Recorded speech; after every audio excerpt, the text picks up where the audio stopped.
As you approach the battlefield, you see numerous people lying by the side of the road.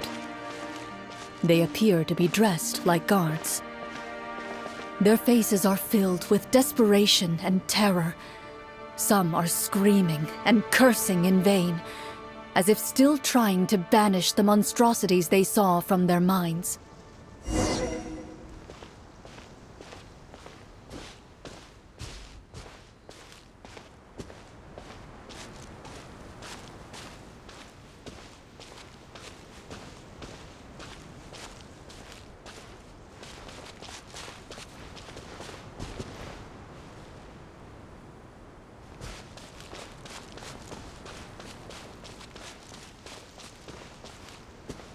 A few of the wounded look up at you in shock and disbelief. "Quick, leave this place. Turn around and don't look back," they yell.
This is the place he mentioned, right?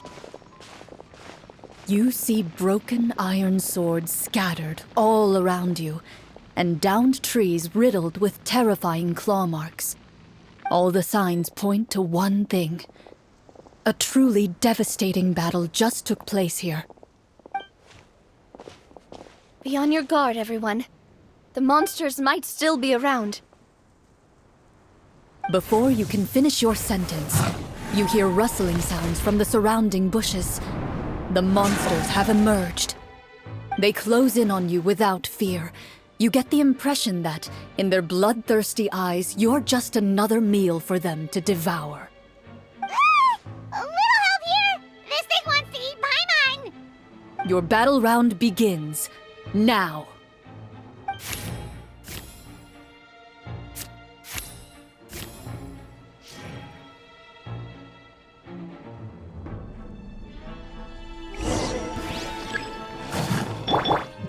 Shower me with praise!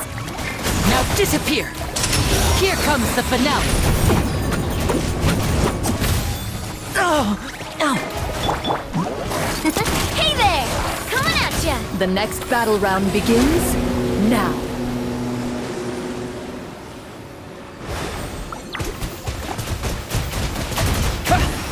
Fire! Well, with frost. Coming at ya!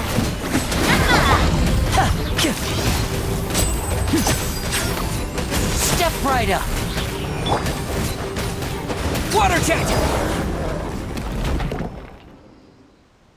The monsters let out a terrifying roar of anger and resentment before dissipating into thin air. Ugh, thank goodness it's over. We're lucky the Marachose Hunter class came with all those preset skill points. Otherwise, we would have been in some real trouble. I never knew the Fatometer even determines the amount of damage you inflict. If you get unlucky, isn't it just game over right then and there? That's part of the fun. The uncertainty of fate is what gives these games their appeal. Just as you begin to celebrate your victory, a suspicious lump on the ground catches your attention. A suspicious lump. Wait, could it be the thing that appears after every battle? I walk up to it, crouch down, and begin to carefully examine it. I've still got my right glove on, so it should be fine for me to touch it, right? As you investigate the mound, you discover that the exposed portion appears to be made of wood. It was previously obscured by the large form of the monsters. With the monsters gone, the small protrusion now awaits your discovery, poking out of the ground like a shy flower bud. Whoa, it's a treasure chest!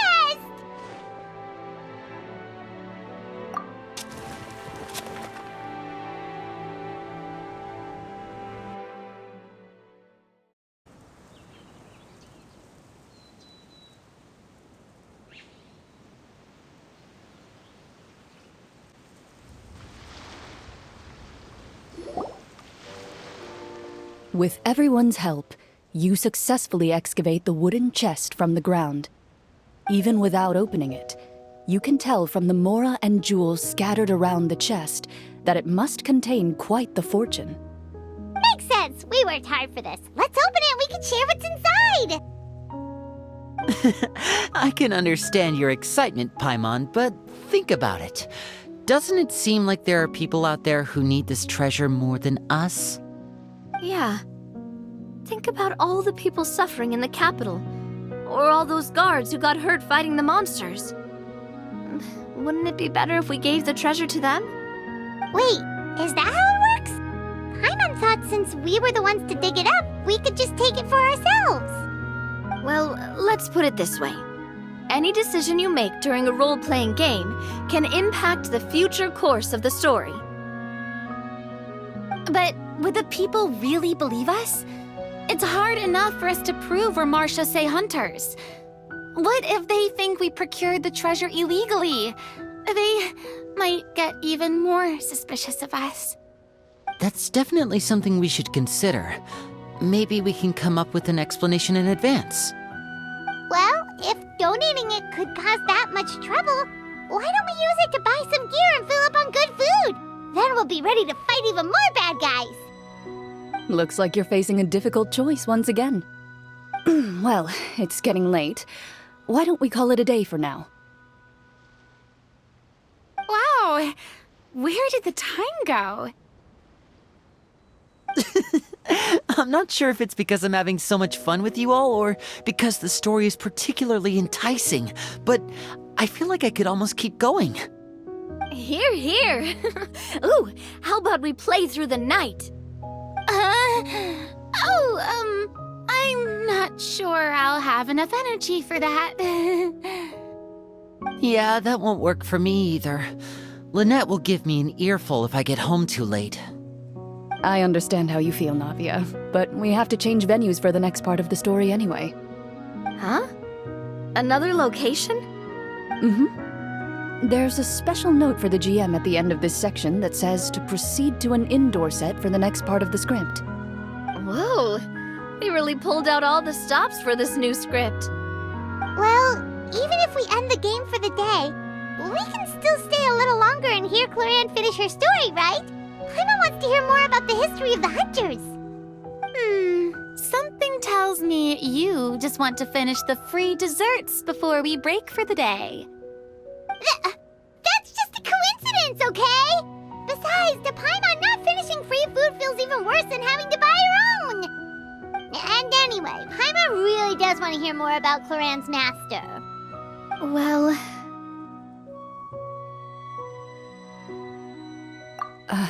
It's nothing. I appreciate the concern, but it's all in the past. It won't do any harm to share these things now.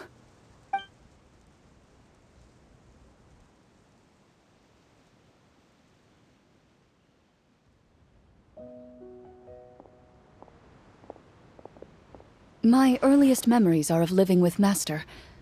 According to her, she saved me from certain people of ill repute. My birth parents had left me behind some time before that. What a heavy beginning for a life story. Master was a fascinating individual, if inexperienced in the ways of raising children. My first ever toy was a short sword. Although I suppose it wasn't so much a toy as something Master removed from her waist and handed to a noisy child in need of distraction. Oh wait, so she handed an actual sword to a child? Isn't that dangerous? Did you hurt yourself? Of course I did. I cut my palm and bled quite a lot. But Master was not concerned. She just stood there and casually lectured me about it. "See, that's what you get for not holding the sword properly," she told me. She then crouched down next to me and said, "Give me your hand. I'll teach you to bandage this wound. After that, it's time to learn how to truly hold a blade." Excuse me for asking this, Clorinde, but how old were you exactly when all this happened? Probably around, 3, give or take.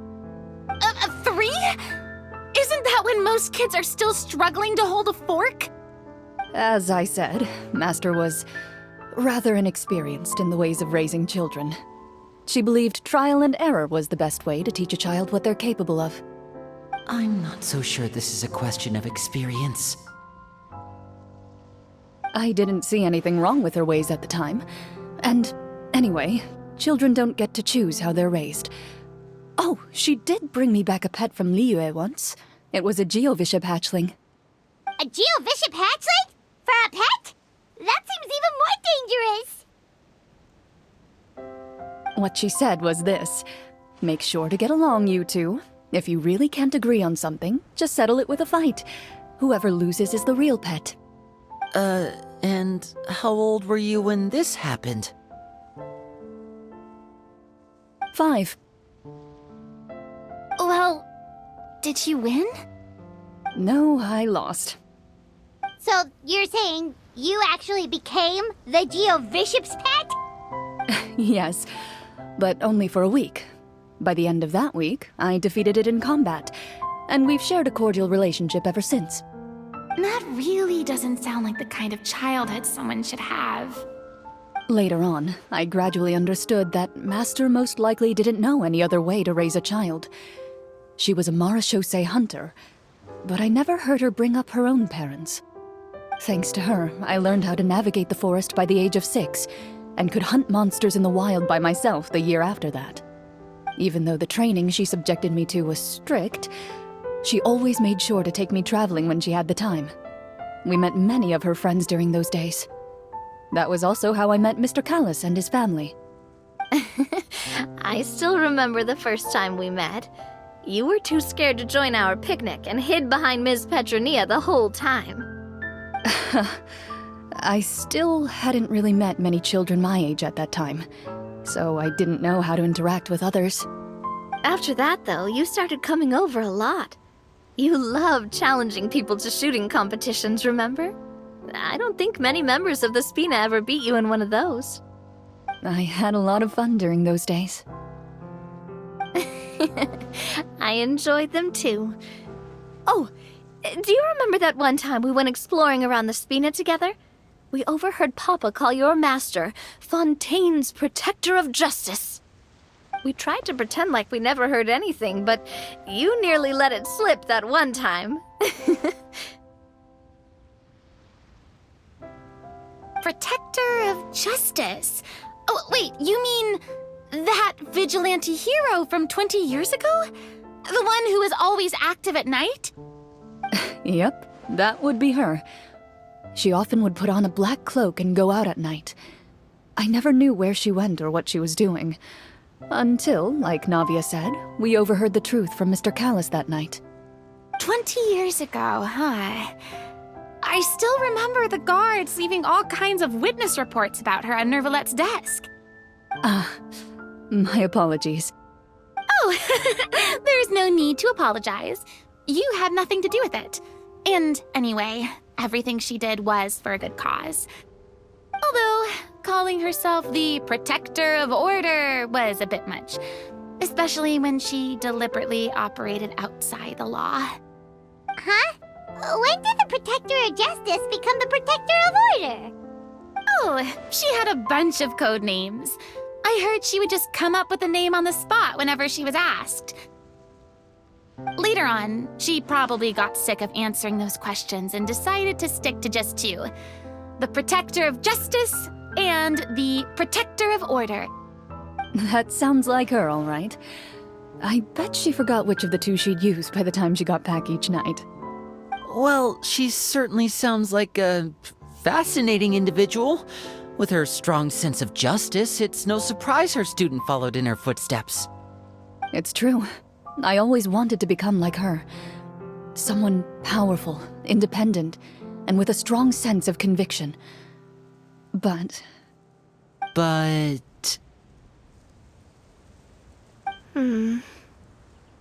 she suddenly disappeared the night I turned 10 years old. Disappeared? What happened? I have no idea. She didn't even leave a note. I was never able to find out where she went. That night, I was celebrating my birthday at Navia's house, but Master never came to pick me up. When I returned home on my own, it was to an empty house. When she still didn't appear after a few days, I went to Mr. Callus's house to ask about her whereabouts, but he only shook his head. Papa probably didn't know either. I know he sent a few people to investigate the matter in secret, but they never found any credible leads. Don't worry, I understand. To be perfectly honest, given Master's personality and way of doing things, it all made a lot of sense. If I had to guess, I'd say she probably used it as an opportunity to force me to become independent. Just like how, when a litter of kittens reaches a certain age, the mother willingly leaves them behind. Were you upset, Clorinde?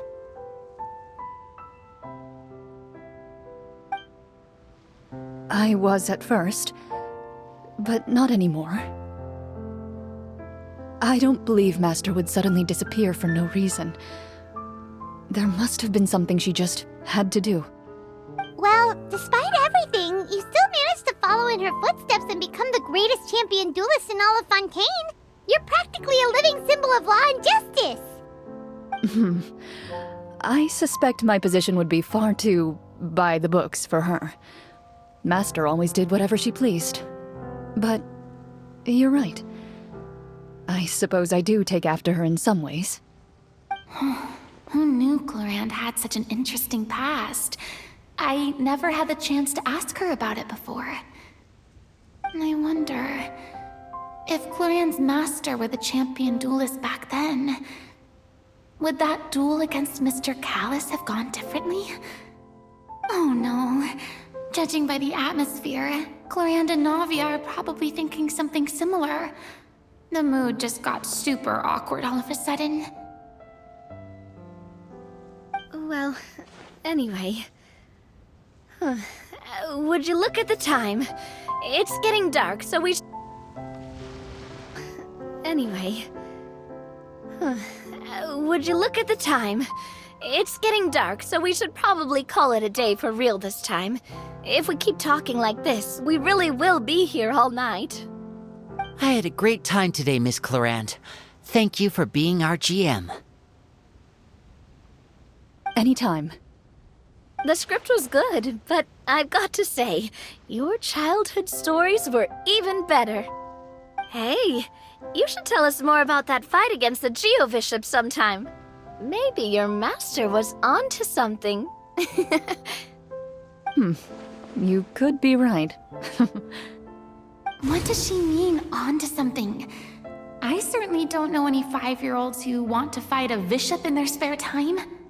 Guess I'll head back as well. I need to save my energy if I want to continue enjoying the story tomorrow. You're that excited to hear about my fight with the bishop? I was talking about the script.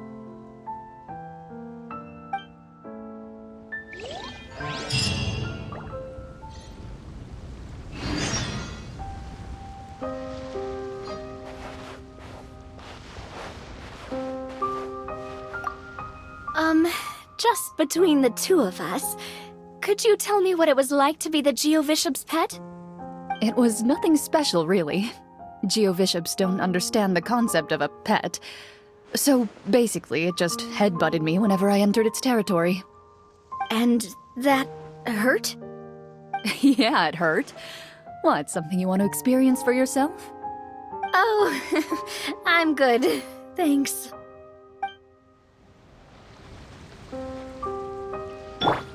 Our bond is strong.